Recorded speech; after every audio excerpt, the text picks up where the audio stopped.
Ladies and gentlemen, welcome to the Garage Gym Athlete Podcast. Jerred Moon here with Joe Courtney. What's up, Joe? Christmas season, man. I love this time. Well, it's technically over because this is published after Christmas. So Look, I can celebrate Christmas how long I want. Decorations are still going to be up. I don't know when I'm going to take my tree down. Probably mid-January, mid to late January. you do love decorating for Christmas. Is it the day after Halloween? Is that the threshold for you? 100%. November 1st. Yeah.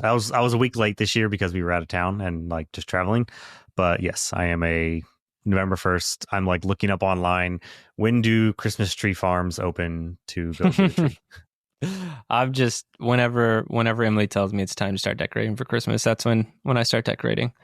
All right, about this episode, just for anybody who's jumping in, publishing here right before the start of the year. But the reason we want to do that is today is the day that new cycles start at Garage Gym Athlete. So we want to give a little bit more information on the new cycles so you're prepared. If you're a current athlete looking to make a change, a switch, or whatever, listen to this episode. We're going to dive into it, talk about the new cycles briefly, kind of each one of the tracks. And then if you are new to Garage Gym Athlete and you want to be a part of any of this, just go to garagegymathlete.com. You can sign up for a free trial. You can jump in right here at the beginning of any new cycle, any new track that we're talking about, and then you can be a part of the training. Before we do that, though, we're going to just do some quick personal updates, what our training's looking like. If you really don't care about us at all and you just want to skip through that, there is a fast forward button on your podcast player. You can jump to, hey, what are the new cycles all about? But we're going to start with training because I want to update people on a few things, some things I've been implementing, like strategic accountability for myself, and then also I want to hear about Joe's life. Joe, I'm going to start with that. Throw it to you now, man. How was training? How was life? So remember when we did a I think recovery, maybe it was EMOMs, but either way, the IMOMs or whatever, the immediate onset muscle soreness that you came up with. Yeah, we just I had that this week. Yeah, immediate had that this week. onset muscle soreness. Yeah. Yeah. That's when you like typically lift something really heavy, or you do really high volume, or you haven't touched a barbell in a while and you get back on the barbell. What causes it for you? Squats, barbell. It's squats, barbell. Yeah. Always going to be it. We went on a 10-day trip over Thanksgiving. And, when we travel, we don't work out. I don't really stress much about it. We walk a ton, like 20, 25,000 steps a day. So we're moving. And surprisingly, being in the cold really exhausts you. I think just your body trying to stay warm is just burning tons of calories. Anyway, so I got back and I got through like half of a normal lower body workout. I got to my second superset. And on like the second set, I reached down to like grab a dumbbell and like my hamstring like seized. Like, that's not good. That's not good. So I did another set and I'm like, you know what? I think I'm just going to switch to the abs after this. And I was sore for like 3 days afterwards. That kind of happened to me. I talked about getting that leg extension on the Freak Athlete. Mm-hmm. I did that. It only happened on the first time that I did it. It was like that immediate onset muscle soreness. So it was like I was doing just sets of 10 to 15 over and over again. And by like the fourth or fifth set, I was like, oh yeah, there it is. Like having not done isolation exercises in like forever. My muscles enjoyed that. Locked me up a little bit. Yeah. But this week it went better. I went to base and I lifted heavy on the squats because I was like, all right, I need to lift heavy. I need to counteract this. And then I went right to, they got a belt squat on base here. So I went to the belt squat and I was like, let's just pump out some volume. And my legs are sore, but it's like a good kind of sore. So I've already bounced back. So training's been good as far as that regard. And we've started to squeak in extra workouts with like on the weekends or with the kid. Like my son was home this week and he stayed home twice this week. And both of those days I was able to get workouts in while he was home sick, which normally I would just like chalk it up to, this is a loss. I'm not going to be able to do this, or maybe something when Liz gets home, but I was actually able to.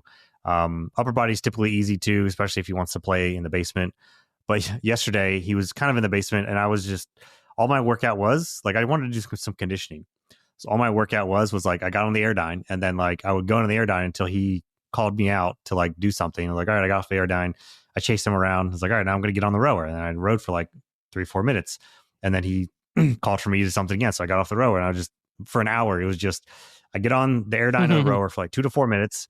I go to see or play with him, do whatever he needed because he was still in the basement.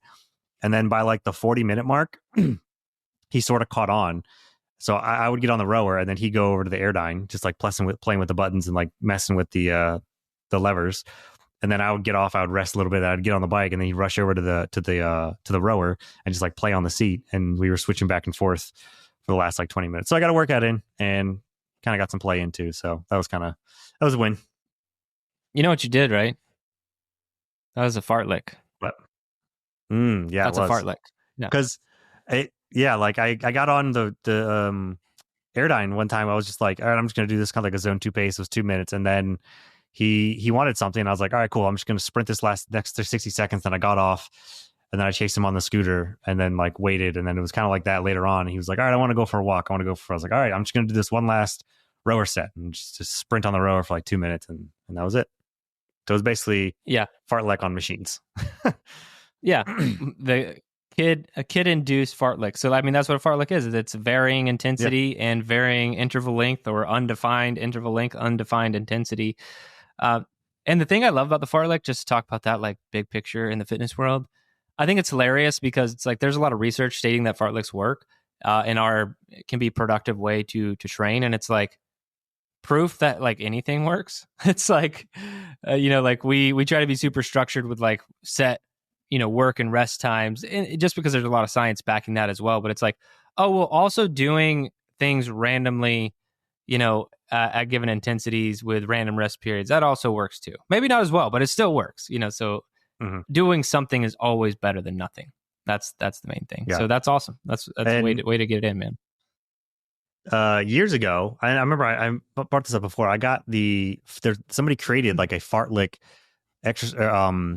program or activity in Garmin, and you set the parameters like, okay, I want this fartlek to be between 1 and 5 minutes, and I want the rest to be I played around with 1 it. and 5 minutes.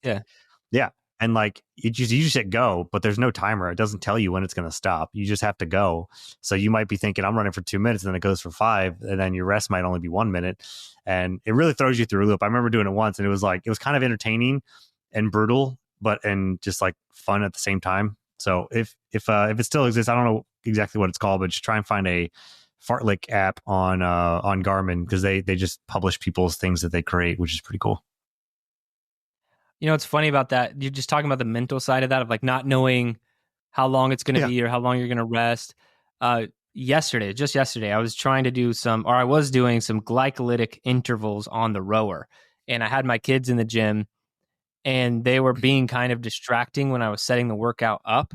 So this is not a fartlek. It was like 2 minutes of work by about 4.5 minutes of, I think it was 4 minutes rest. I did 1 to 2.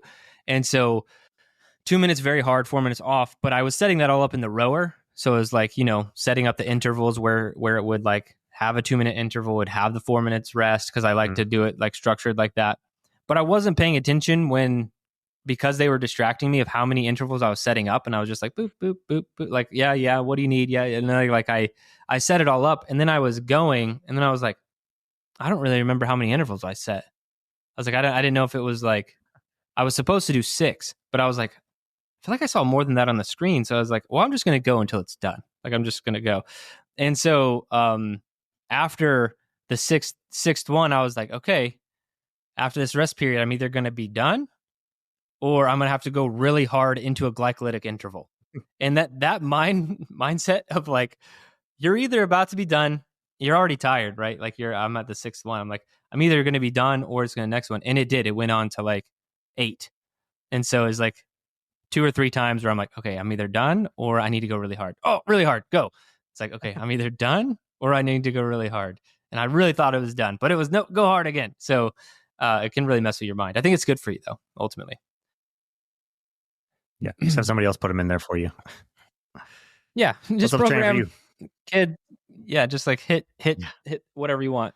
Training has been good. Ultimately, I have been doing a combination of different garage gym athlete stuff, because after the high rocks kind of fell off, I don't like to jump into like the end of the hard to kill cycle or anything like that. I like to pick those things up at the beginning typically. Or if I am going to jump into one, I like to jump into it like a 4-week increment. Just that's my personal preference. And so I've just been doing one man system, which is our like core like body weight training program. I've been doing that, but with a vest. And then on that's basically 2 to 3 of the strength days per week. And then I've been doing energy system training, which is a lot of what we're going to be doing at Hard to Kill coming up in January. Spoiler alert, is been doing the glycolytic intervals, oxidative intervals, some more aerobic, and then also the alactic creatine phosphate intervals, the super short and duration ones. So that's what I've been doing training wise. And it's been a lot of fun. But another thing that's been going on is I mentioned, I'm pretty sure I've mentioned on the podcast that I got a dog, right? And I've been walking this dog twice a day. And I'm trying to set myself up for 2025. I want to get a lot of steps, but I don't normally just kick things off in January and I'm like, okay, this is the new goal. Let's go. Like I kind of ramp things up in like November and December and see, hey, what's sustainable? What new habits can I add? What's good? What's bad? I want to get all those lessons learned out of the way, like the last 1 to 2 months of the year. So that way, when I start the new year, I hit the ground running. I know what habits I have. But this dog, I got the dog and I got a walking pad for my desk.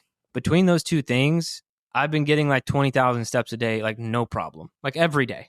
I think I'm on like let me look at it on my watch. I'm on a 29-day streak right now. Wow. Of just hitting these massive amount of steps. And that's because I wake up early, I walk the dog early. If I have a meeting, which is like frequent, I try to make sure I'm walking on the walking pad during the meeting. And then also I walk her again in the afternoon. And so she's getting 2 walks. And then there's the workout. Like that doesn't even include like what I'm working out. So I'm getting way more activity. Like it's a significant increase in like the baseline I've had.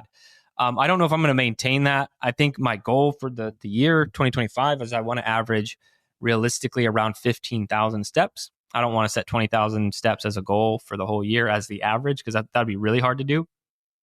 But I'm very interested to see how this goes because something's going to change. Like something's going to change either body composition wise, like because if I maintain the same training, nearly the same diet, but I massively increase my movement throughout the day, like something's going to change. I'm either going to get leaner, I'm going to lose some weight, my aerobic capacity is going to get greater, like something's going to change, and that's what I'm most interested to see because I can kind of take my best guesses, but I really just want to see what happens to me when I implement all these things, and then I'm consistent with it for the entire year of 2025. So that's what I'm working on right now, and that's what I've been kind of focused on. It's not just the training, but like how can I greatly increase my movement throughout the year, next year, and throughout my day right now. That's cool, man. So you did get a walking pad because I think that was the last episode we talked about our top gift ideas, and so you gifted yourself a under the desk treadmill. 100%. There was this. They had some crazy Black Friday deals for those, and so that's why I pulled the trigger on one because I was like, I don't know, I don't know if I really need this, especially with walking the dog.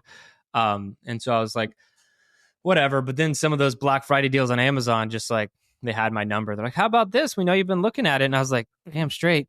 All right, I'll do it. So anyway, yeah, I got one. It's been good. Liz told me if she is be able to work from home anytime soon or in the future, that we will be getting one of those. And then I also said that, well, as long as we can get a Concept 2 bike as well, we can raise the standing desk and put the bike right under it and bike as well. Yeah, I can't do the bike. I don't know why. I tried that before. There's even a company that does that with the ergs. I forgot the name of them. It's like Desk Erg or something like that. It's like it's made perfectly to like for you to put your laptop on over a Concept 2 bike erg. But anyway, for some reason, maybe if I had a more comfortable seat, I think that's the problem. Like I get so uncomfortable, like trying to find a spot to work. even though I'm seated, like I wish I could have like a more comfortable chair. But walking, and same with walking, I can only really walk during meetings. I could walk during a podcast too, but I'm just not right now. Maybe I should be turn this thing on. But anyway, I can't sit down and do focus work or like write or like really. I need to be seated for those things. I feel like, but if I'm in a meeting just talking to people and taking notes, that's easy. I can walk all day doing that kind of stuff. Yeah. All right, cool. Let's jump into the new cycles. You're covering most of them, so maybe we'll end with me talking about kind of my idea or not the theory behind why I'm doing what I'm doing. Big picture ideas for what we're doing on the Hard to Kill track. This first quarter of the year, this first 3 months, this next cycle. I'll talk about that, but let's have you brief the other 3 tracks real quick. What you got? Yeah, so there's not a whole lot to say, but distinguishing them from past cycles because they still have their majors and minors and like strength. You're going to be working on strength stuff. It's just more about the specifics that I'm going to sort of note on the themes. So Endure, most of what changes in Endure are how the strength works. So you're always going to be doing that. Endure is sort of our interval or endurance geared toward track, but there's still plenty of strength. You're still going to be doing hard effort intervals like row running, whatever. You're still going to be doing longer circuits, but the strength is the main thing that changes. And the strength for this one, it's kind of a continuation, but what's been happening this current cycle, but it's going to be a lot of 30-second rep sets. So a little bit less of the weight, but you're still going to be doing, so kind of it's in the realm of muscle endurance and strength endurance. So 30-second rep sets on those for the supersets on the strength days is the main focus or change on there. In Shred, there's a lot of bookended short circuits that they're not like super intense, maybe 10 to 15 minutes. Some of them are at an easy pace. Some of them have rest baked in. Some of them are for quality at the start of the workout. And then the one at the end of the workout might be sort of like a finisher. And then in between those are a couple of supersets. That's kind of how Shred is structured throughout almost most of the days, at least for the first wave. And pretty much all of these you'll be able to see, or you'll be able to see all the sampling on our website. And strength track is I've been the mind behind strength for the last several years, and I always like to start the year with strength endurance. So we're doing larger rep sets, big time larger rep sets. So we're talking like 12, 15 rep sets on the actual strength side.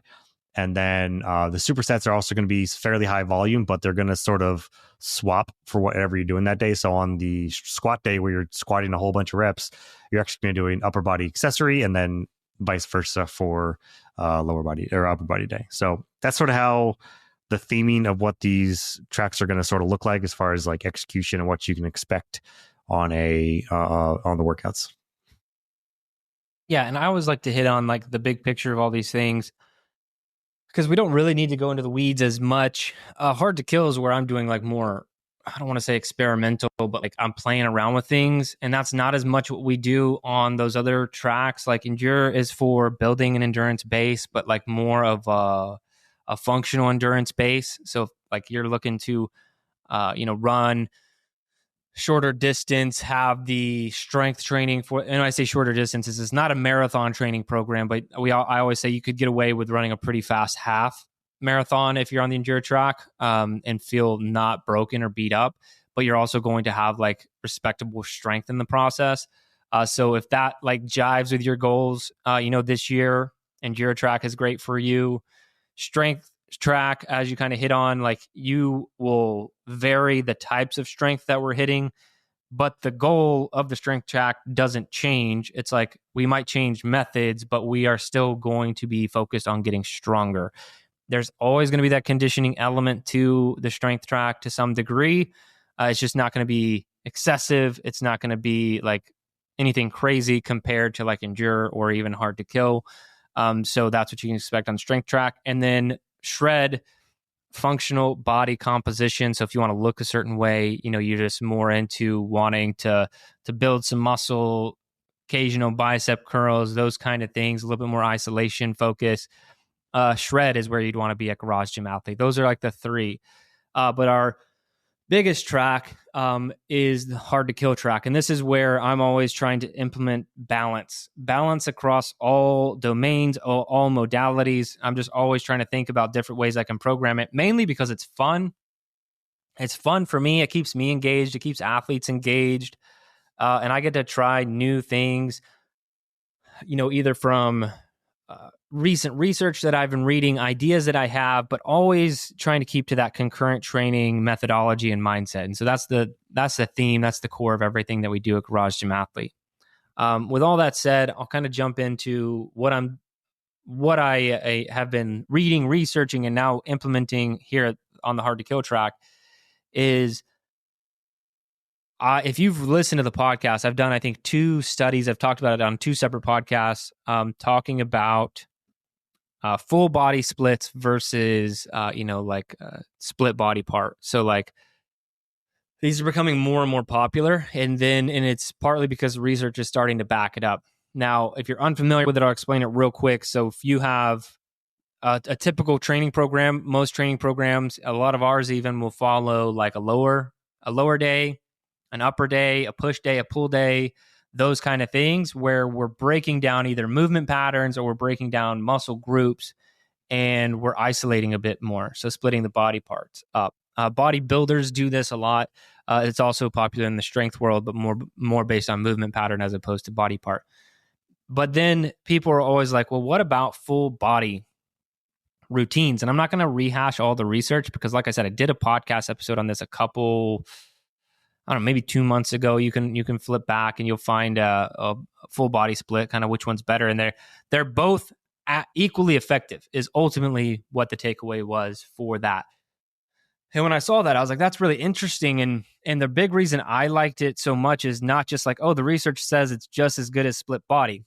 So split body is good. Don't forget that. Like that's worked. It's tried. It's proven. But what I do like about full body is not just the fact that it's as effective, but there are 2 other sides to it. Is one, if you miss a training day, which is very realistic, you say you have 3 training days. If you miss a day, you still got 2 full days of full body. But like in the strength world, if you miss a day and you had 3 and you like don't hit legs that week, which is like what everyone skips, right?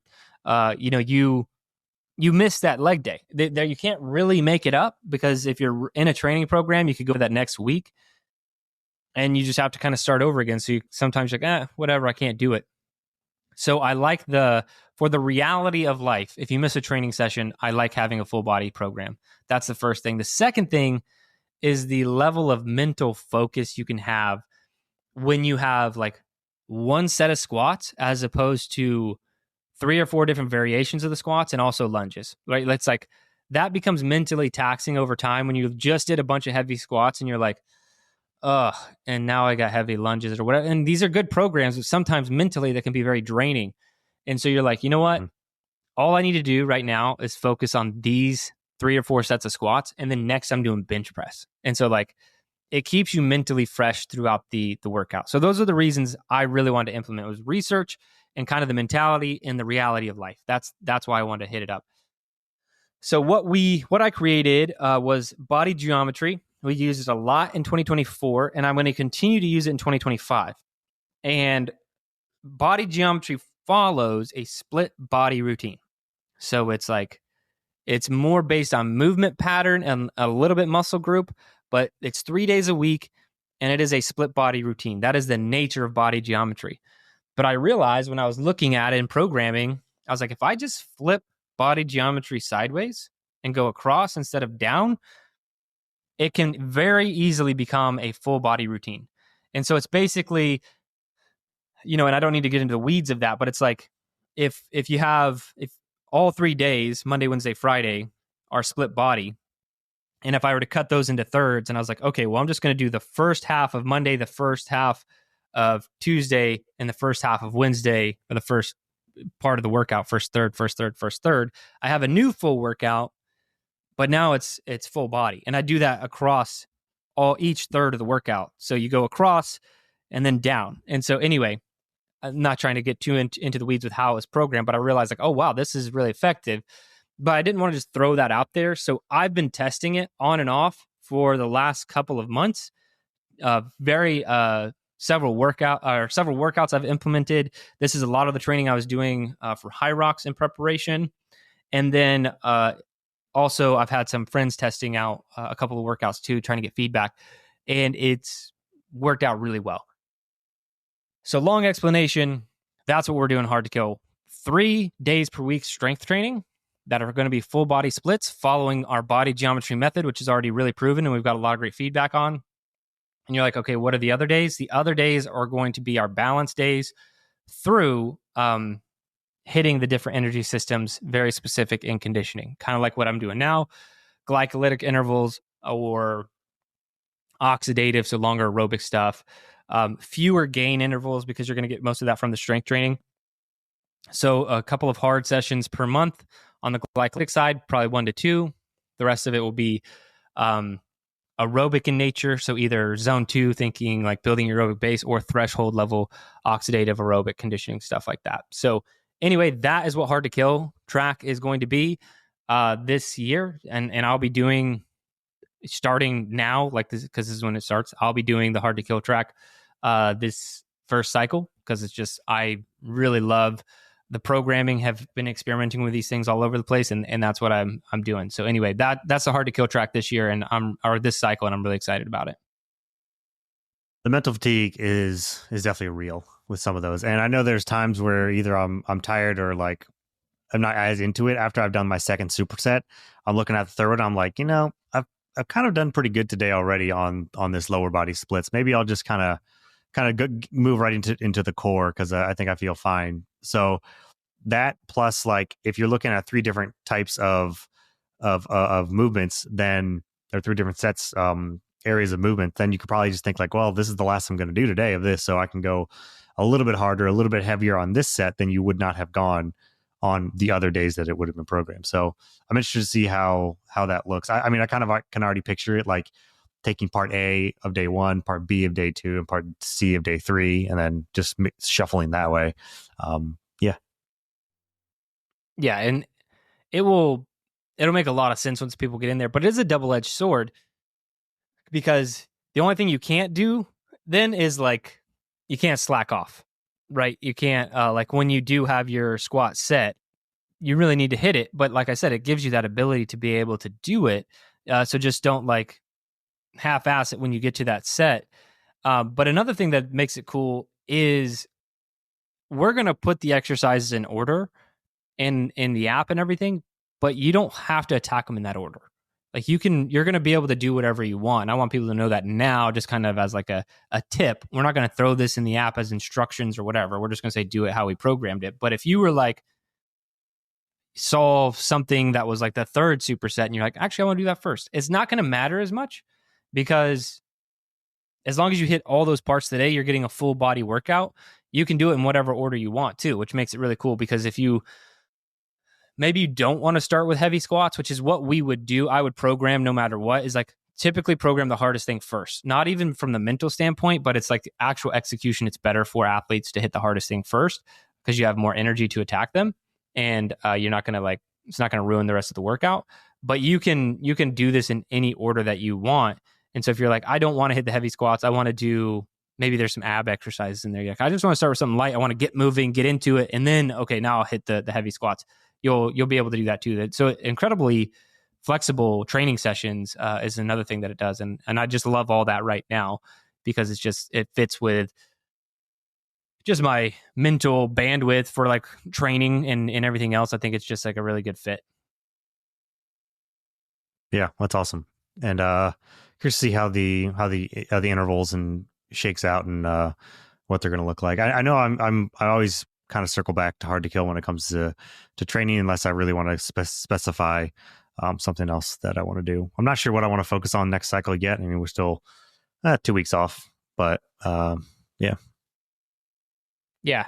And if you don't know what you want to do, you just want to be in really good shape, definitely hop on the Hard to Kill track. But I think we can round this one out for all of our athletes. We really appreciate all of you. If you have any questions about the new cycles, please let us know. You're able to access the sample programming in the community We'll also email that out if you're on the email list for anybody interested. But that's really it. If you want to be a part of our training, I already said at the beginning, I'll say here at the end, go to garagegymathlete.com, sign up for a free trial, try any of this out, see what you think, see how you like it. But that's it for this one. Remember, if you don't kill comfort, comfort will kill you.